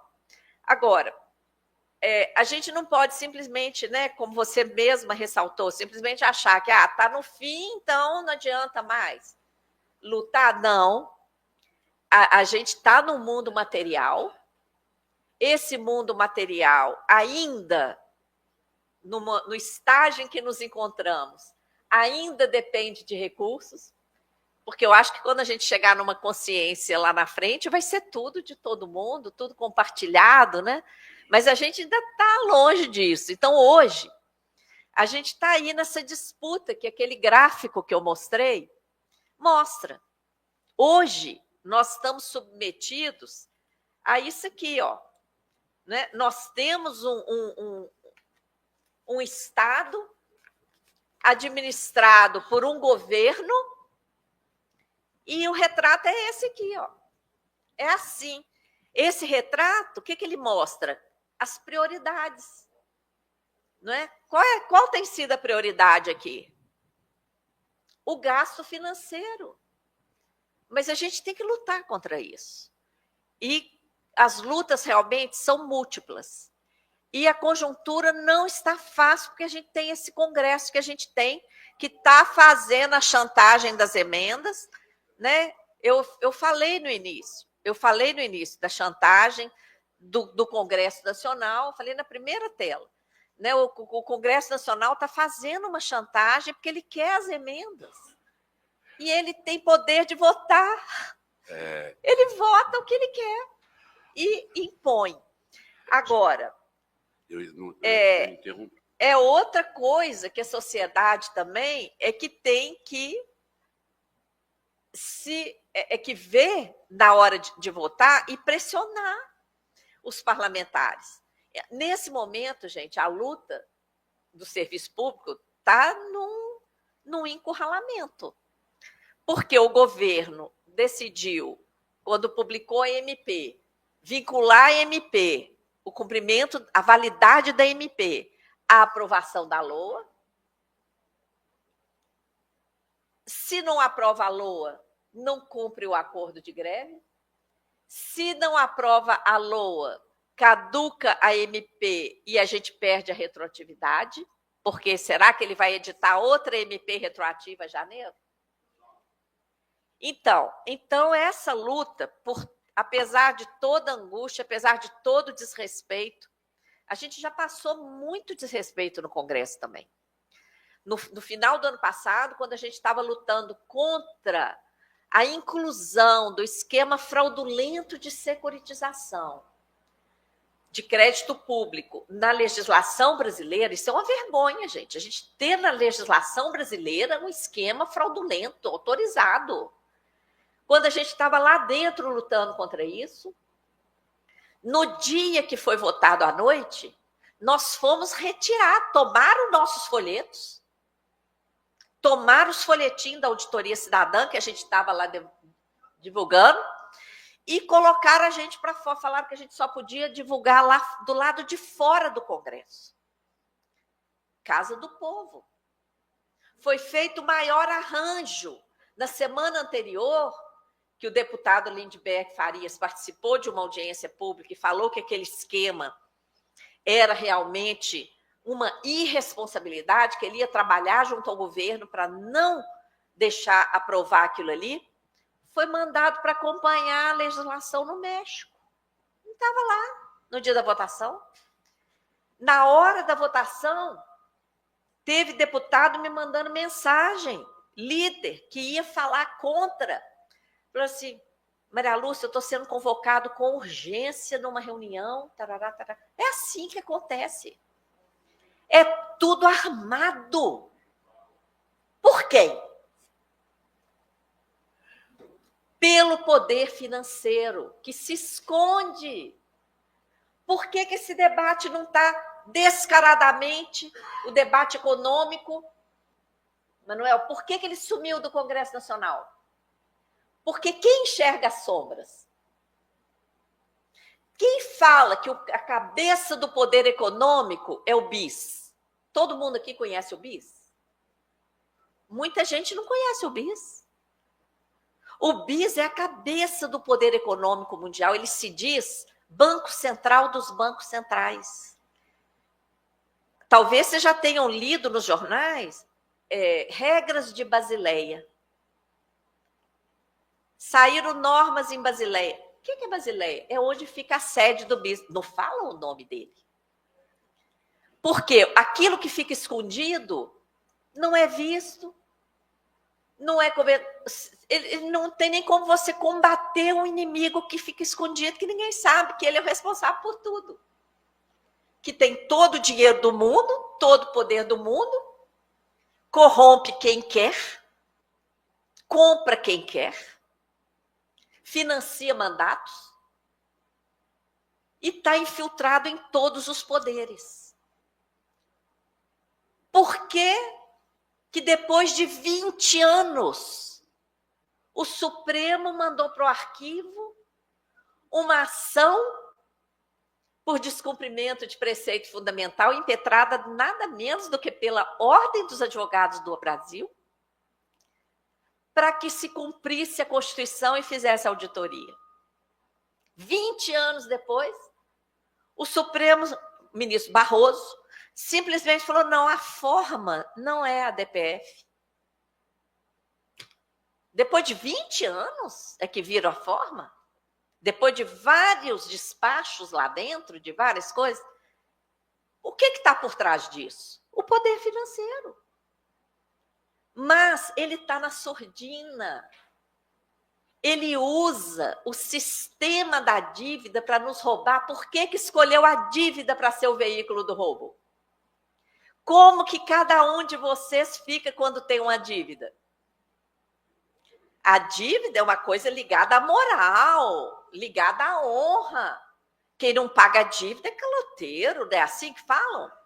Então, o mercado foi muito esperto de, no Brasil especialmente, escolher a dívida pública para ser o maior veículo de roubo.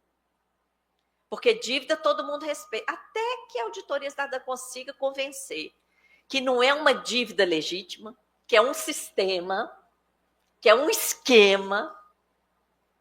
Quantos meses já se passaram? Quanto roubo já foi? Por isso, gente, é que assim, o debate sumiu do Congresso. Quantos lá você acha que estão financiados pelo sistema financeiro? Quantos movimentos de esquerda que são financiados por fundações capitalistas corruptas, banqueiros? Quantas? E que mudaram a pauta. Antes discutia orçamento, discutia o privilégio do sistema da dívida, a ilegalidade, a ilegitimidade da dívida. Agora, ficam nas pautas periféricas. Questões importantíssimas, sem dúvida, de direitos humanos, a questão feminista, a questão de gênero em geral, ficam assim. Mas a centralidade do sistema da dívida, se discutir, perde o financiamento. Por isso que a Auditoria Cidadã fica capenga aí, dependendo de doações. Agradeço o ANDES, agradeço a Pruma, o Sinasef, todas as entidades que doam e permitem que a gente tenha, no mínimo, uma secretaria. Meu trabalho é voluntário.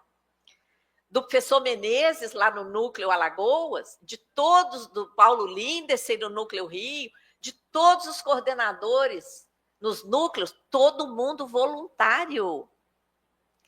Mas a gente tem que ter uma pessoa da secretaria, tem que ter alguém cuidando das redes sociais, tem que ter um economista.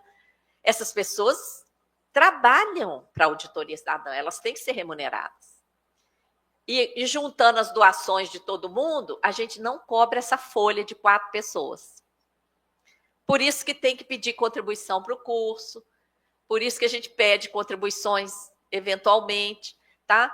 Porque é uma luta. Por quê? A gente não tem financiamento dessas instituições que vão dirigir a nossa pauta. Né? A gente tem essa independência. Então, olha, é angustiante mesmo, Marinalva. A gente já passou muita angústia. Na hora do desespero, a gente invoca lá o Darcy Ribeiro. Deus me livre de estar do lado de quem nos venceu. né? Deus me livre. Pelo menos a gente está angustiado, mas a gente deita e dorme, sabe que não, consciência tranquila, né? Agora, não é fácil, gente. Eu não estou dizendo para vocês que é fácil, mas tem saída. No Brasil, é menos difícil, é mais fácil do que em países que não têm condições. O Brasil é riquíssimo. Então, aqui tem saída, sim. Aqui tem saída, sim. Agora, tem uma série de equívocos nos próprios movimentos sociais. Quantos movimentos sociais, centrais, sindicatos, acha que se lutar vai estar passando a ideia de que quer derrubar governos? Quantos que vocês conhecem que fazem essa distorção e abandonam a luta social porque o governo... Peraí, isso é de um equívoco terrível. Porque, como eu falei, o mercado financeiro está lá, pressionando. Se o de lá de cá, o movimento social, não pressiona também para sustentar, é isso aqui que está acontecendo. Ó. O mercado financeiro dobra o governo e passa por cima, como está passando. Tá? Então, a responsabilidade das grandes centrais, dos grandes movimentos, porque a auditoria cidadã, gente, é mínima. A gente está avançando, mas a gente não tem esse poder. Tá? A responsabilidade em termos de conscientização, de verdade, para tirar as pessoas da caverna, para fazer as pessoas pararem de acreditar naquelas sombras que elas acreditam quando elas estão dentro da caverna. Elas têm que sair da caverna. E, para isso, é formação, é conscientização, é conversa, diálogo, debate, sem máscara. E sabendo onde estamos. Não estamos no governo. Somos classe trabalhadora. E temos que agir a partir desse lugar. Quando começa a confundir, aí vem os boicotes.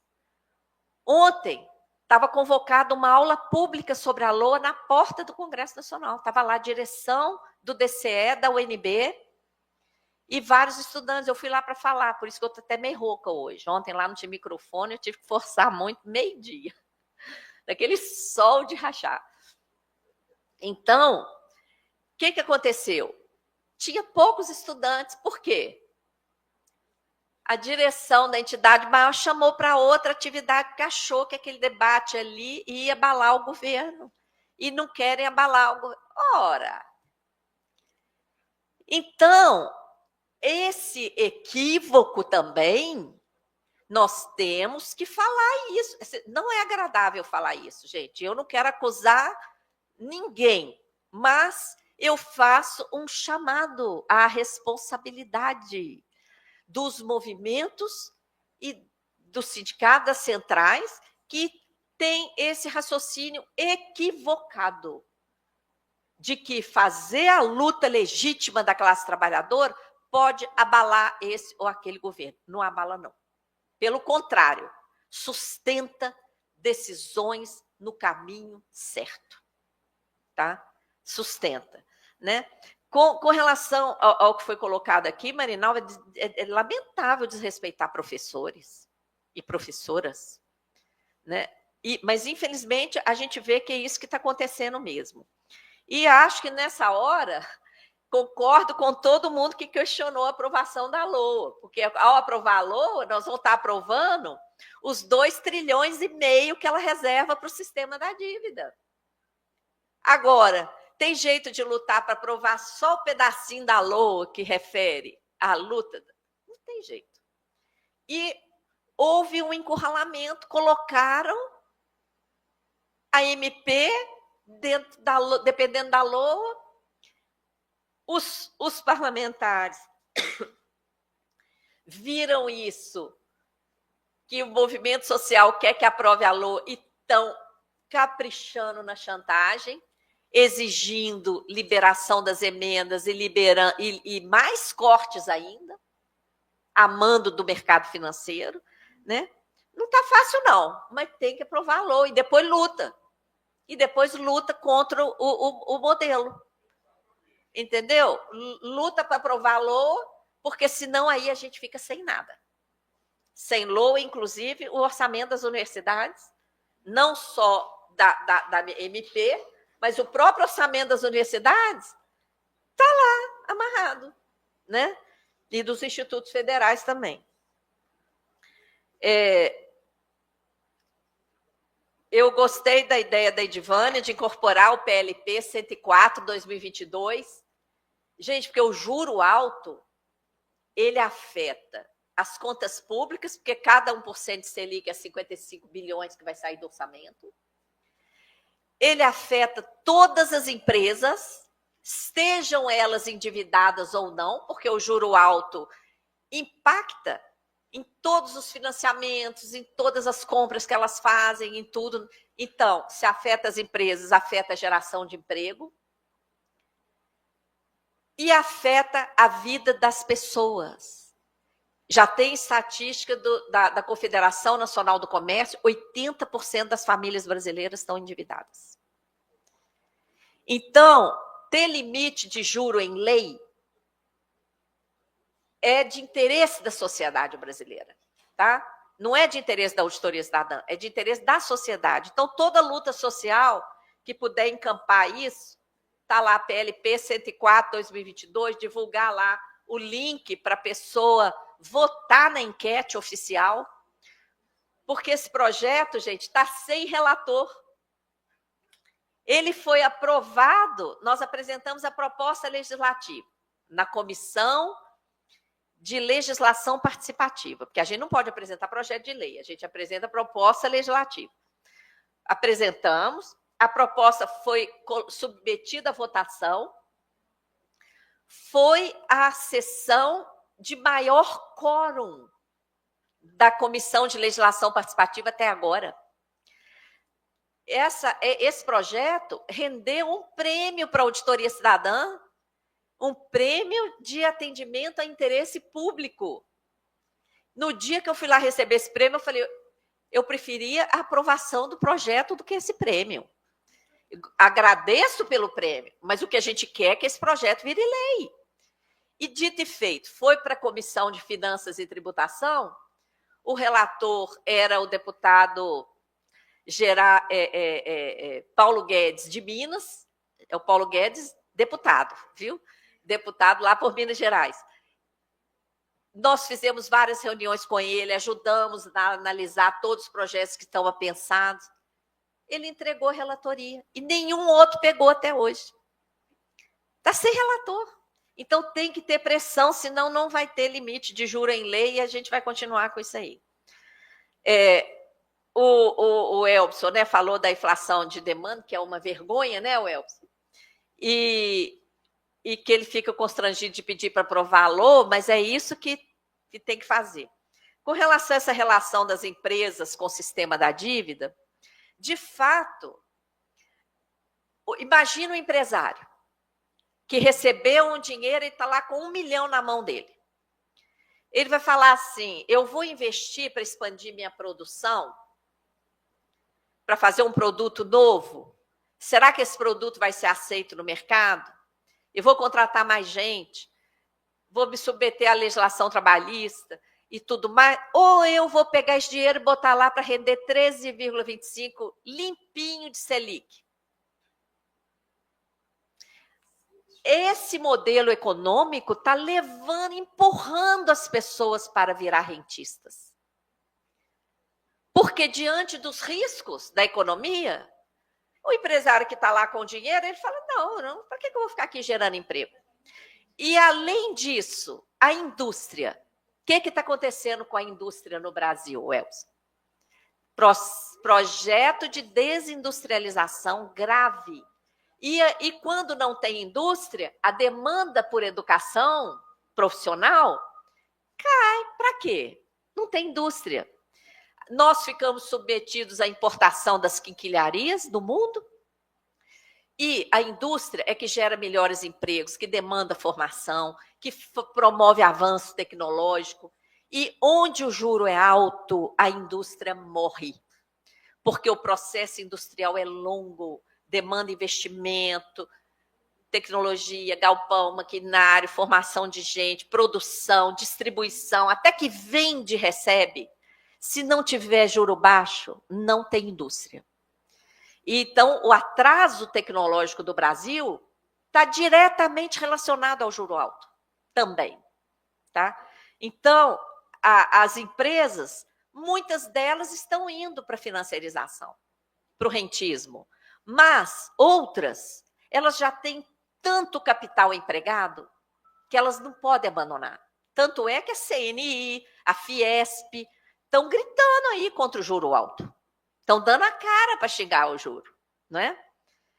É confuso, mas a gente tem que trazê-los para essa luta. Embora a gente tenha várias divergências com esses setores, nessa luta a gente tem que dar a mão para eles, porque eles têm força para fazer aprovar um projeto como esse, né? Tem que ver como. O Manuel já abordei o abandono do debate no Congresso, é isso, né? O poder econômico quer ficar escondido, não quer debate.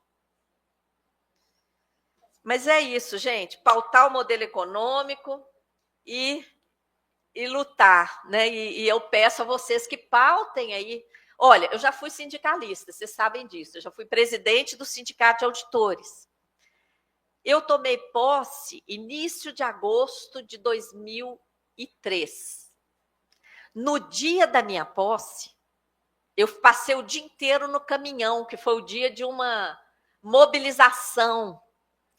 O dia inteiro ali no caminhão, com aquela marcha de 100 mil ali contra a reforma da Previdência, e naquele dia aprovaram na Câmara dos Deputados. No meu mandato, a gente só teve a luta para fazer no Senado.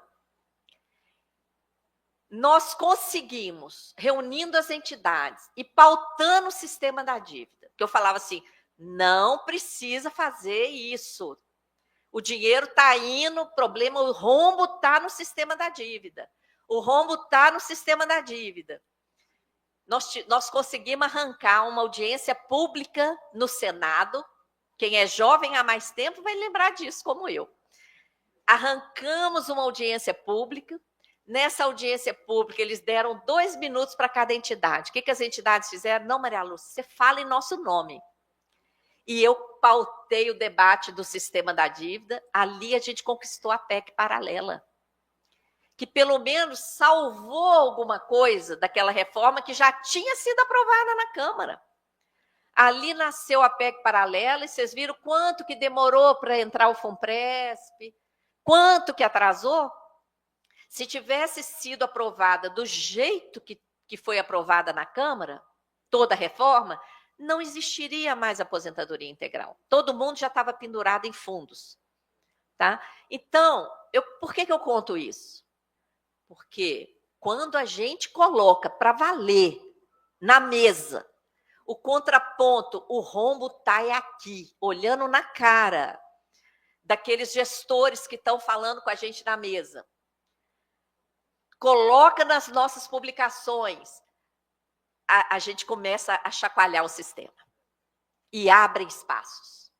Claro que nós não vamos virar o jogo de uma vez, mas os espaços se abrem, como abriu lá atrás para entrar uma PEC paralela, tá? Na reforma da Previdência de 2003. Então, gente, estamos juntos, a Auditoria Cidadã vai continuar mais 25 anos se precisar. Esperamos que antes disso a gente vire esse jogo, que eu quero ver esse jogo virado em vida. Tá? Muito grata, sucesso, sorte aí para todo mundo. Obrigada, Maria Lúcia. Vamos lembrar, né? Cada vez que eu dou um passo, o mundo sai do lugar. Nós temos muitos passos para dar e a nossa luta tem que ser unificada e forte. Obrigada, gente. É isso aí.